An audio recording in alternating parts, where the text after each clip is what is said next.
Hello दोस्तों। आज अपने बात करने वाले हैं IC38 एग्ज़ाम की जो बुकलेट है उसमें से जो पहला चैप्टर है उसके टॉप 10 क्वेश्चंस।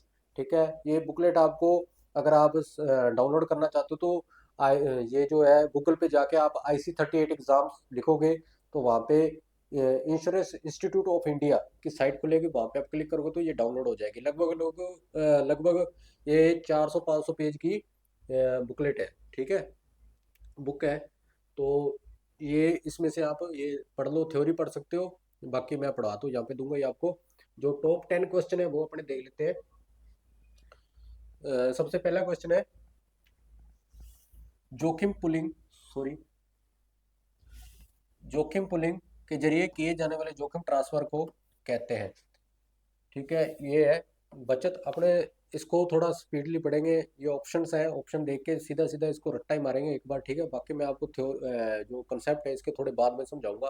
पहले ये मैं सभी चैप्टर्स के आपको ये जो ऑप्शन वाइज जो भी होंगे क्वेश्चन ये सारे करवा दूंगा। उसके बाद अपने इसकी डिटेल में थ्योरी पढ़ के उसके बाद कंसेप्ट आपके क्लियर हो जाएंगे। ठीक है, तो चलिए। जोखिम पुलिंग के जरिए किए जाने वाले जोखिम ट्रांसफर को कहते हैं, क्या कहते हैं? बचत, निवेश, बीमा या जोखिम घटना। जोखिम पुलिंग के जरिए किए जाने वाले जोखिम ट्रांसफर को क्या कहते हैं? बीमा कहते हैं। तो ये आपके पहले क्वेश्चन का आंसर है। चलते हैं दूसरे क्वेश्चन पे अपने। दूसरा क्वेश्चन है जोखिम घटने के अवसरों को जोखिम घटने के अवसरों को कम करने संबंधी उपायों को क्या कहते हैं? जोखिम घटने के अवसरों को कम करने संबंधी उपायों को क्या कहते हैं? जोखिम अपने पास रखना, रिटेंशन, हानि रोकथाम, प्रिवेंशन या जोखिम ट्रांसफर या फिर जोखिम से बचाव। क्या कहते हैं? जोखिम घटने के अवसरों को कम करने संबंधी उपायों को क्या कहते हैं? हानि रोकथाम, यानी कि लॉस प्रिवेंशन।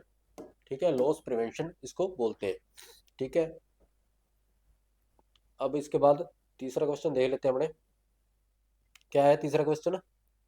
बीमा करता इंश्योरर इंश्योरर इंश्योरर को जोखिम ट्रांसफर करने पर यह संभव हो जाता है।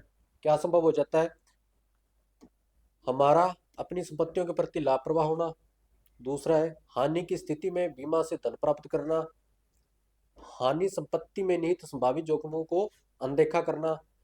शांतिपूर्वक अपने कारोबार को और अधिक प्रभावी बनाने की योजना करना। बीमाकर्ता इंश्योरर को जोखिम ट्रांसफर करने पर यह संभव हो जाता है कि शांतिपूर्वक अपने कारोबार को और अधिक प्रभावी बनाने की योजना करना। ठीक है, उसके बाद क्वेश्चन 4। आधुनिक बीमा कारोबार की शुरुआत कहाँ से हुई थी? बॉटमरी से, लॉर्ड्स से, रोड से या मल्होत्रा समिति से? तो कहाँ से हुई थी ये? Lloyds, London. लॉयड्स से इसकी स्टार्ट हुई, आधुनिक बीमा कारोबार की शुरुआत हुई थी। तो पांचवें क्वेश्चन पे चलते हैं अपने। बीमा के संदर्भ में जोखिम अपने पास रखना ऐसी परिस्थिति की ओर संकेत करता है जहां हानि या नुकसान की संभावना नहीं है, हानि उत्पन्न करने वाली घटना का कोई मूल्य नहीं है, संपत्ति को बीमा की सुरक्षा प्राप्त है, या फिर व्यक्ति स्वयं ही जोखिम एवं उसके प्रभाव को झेलने का निर्णय लेता है। क्या था क्वेश्चन? बीमा के संदर्भ में जोखिम अपने पास रखना ऐसी परिस्थिति की ओर संकेत करता है जहां व्यक्ति स्वयं ही जोखिम एवं उसके प्रभाव को झेलने का निर्णय लेता है। ठीक है, इसे बोलते हैं सेल्फ इंश्योरेंस। ठीक है, चलो वो अपने बाद में पढ़ेंगे। इसे सेल्फ इंश्योरेंस बोलते हैं, स्व बीमा। ठीक है, निम्नलिखित में से कौन सा कथन सही है? बीमा आस्ति की सुरक्षा करता है, बीमा हानि की रोकथाम करता है, बीमा हानि की संभावना को कम करता है, या फिर संपत्ति की हानि होने पर बीमा भुगतान करता है। ये तो नॉर्मल है कि बीमा जो है संपत्ति की हानि होने पर बीमा का भुगतान करता है। संपत्ति की हानि होने पर बीमा का भुगतान करता है। ये न्यूमेरिकल क्वेश्चन है, ऐसे क्वेश्चन भी आपको देखने को मिलते हैं। ठीक है, ये अपने जो असिस्टेंट एडीओ में नहीं, ये एजेंट के जो एग्जाम होते हैं उनमें ये न्यूमेरिकल क्वेश्चन आपको देखने को मिल सकते हैं। जैसे 400 घरों में से प्रत्येक का मूल्य कितना है? 20,000 रुपये।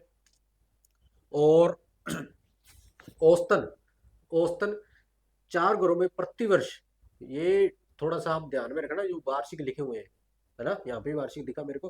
प्रतिवर्ष आग लग जाती है, जिससे कुल ₹80,000 की हानि होती है। ठीक है, लॉस हो जाता है ₹80,000 का 4 घरों में आग लगने से। इस हानि की क्षतिपूर्ति के लिए प्रत्येक घर के मालिक को वार्षिक रूप से कितना अंशदान करना होगा? ठीक है, 400 घर है, यहाँ पे दे लो 400 घर है, हर घर का मूल्य कितना? ₹20,000। औसतन 4 घरों में प्रतिवर्ष आग लग जाती है, जो कि कुल ₹20,000 की हानि होती है। ठीक है, इस हानि की क्षतिपूर्ति के लिए प्रत्येक घर के मालिक को वार्षिक रूप से कितना अंशदान होगा? 80,000 की हानि हो जाती है। ठीक है, डिवाइड कर दो, कितने लोगों में बांटनी है हमने? 400 में। नॉर्मल सी बात है, ये कट के 200 आ गया, ये इसका आंसर है। ठीक है, इसमें ऑप्शन देखने की जरूरत ही नहीं है, कोई भी ऑप्शन हो। 400 करोड़ में से जो पता ही है अपने को, हर का मूल्य ₹20,000, तो 4 करोड़ में प्रतिवर्ष आग। यहाँ पे बस ये एक चीज ध्यान रखनी कि यहाँ पे प्रतिवर्ष लिखा है तो यहाँ पे भी वार्षिक हो, कहीं यहाँ मंथली लिखा होता तो इसको 12 से डिवाइड कर देते हैं ना। चलो उसको छोड़ो, ये तो आपका कॉमन सेंस है। ठीक है, निम्नलिखित में से कौन सा कथन सही है?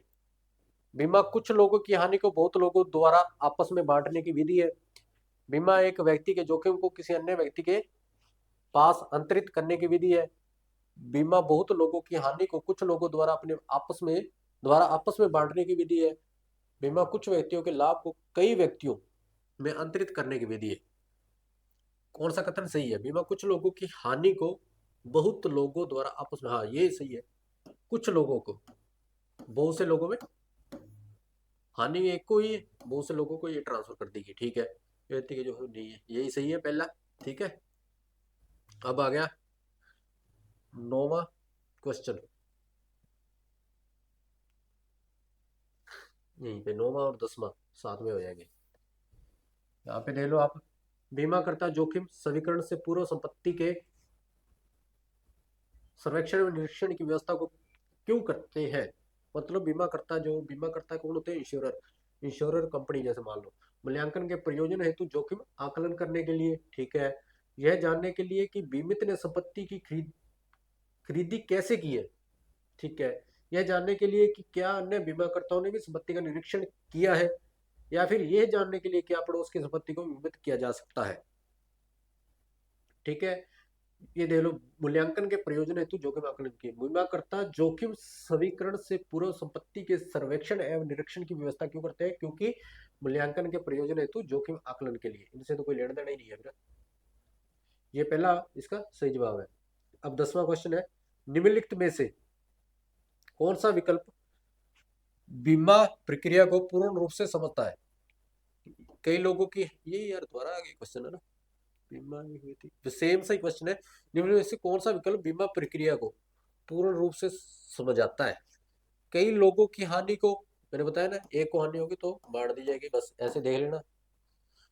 कुछ लोगों की हानि को कई लोगों द्वारा आपस में बांट लेना, बस। कुछ लोगों की हानि को एक व्यक्ति द्वारा कुछ लोगों की हानि को बांट लेना। एक व्यक्ति द्वारा कैसे बांट लेगा वो?